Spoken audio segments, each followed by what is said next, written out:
வள்ளல் பாரி பயிற்சி மையம், பொன்னமராவதி, புதுக்கோட்டை மாவட்டம்.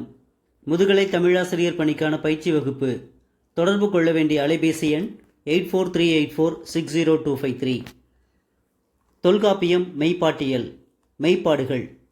தொல்காப்பியர் குறிப்பிடும் மெய்ப்பாடுகள் எண்ணிக்கை 8. மெய்ப்பாடுகள் மனத்தில் தோன்றி உடலில் வெளிப்படும். நகை, அழுகை, இழிவரல், மருட்கை, அச்சம், பெருமிதம், வெகுளி, உவகை என்று மெய்ப்பாடுகள் 8 ஆகும். நகை மெய்ப்பாடு 4 அடிப்படைகளில் தோன்றும். எள்ளல், இளமை, பேதைமை, மடன்.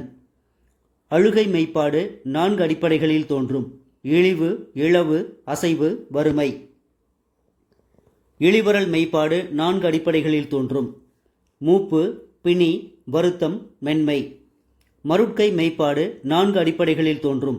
புதுமை, பெருமை, சிறுமை, ஆக்கம். அச்சம் 4 அடிப்படைகளில் தோன்றும். அணங்கு, விலங்கு, கள்வர், இறை. பெருமிதம் 4 அடிப்படைகளில் தோன்றும். கல்வி, தருகன், புகழ்மை, கொடை. வெகுளி 4 அடிப்படைகளில் தோன்றும். உருப்பறை, குடிகோள், அலை, கொலை. உவகை 4 அடிப்படைகளில் தோன்றும். செல்வம், புலன், புணர்வு, விளையாட்டு. வெற்றிக்கு வள்ளல் பாரி பயிற்சி மையத்தோடு இணைந்திருங்கள். நன்றி, வணக்கம்.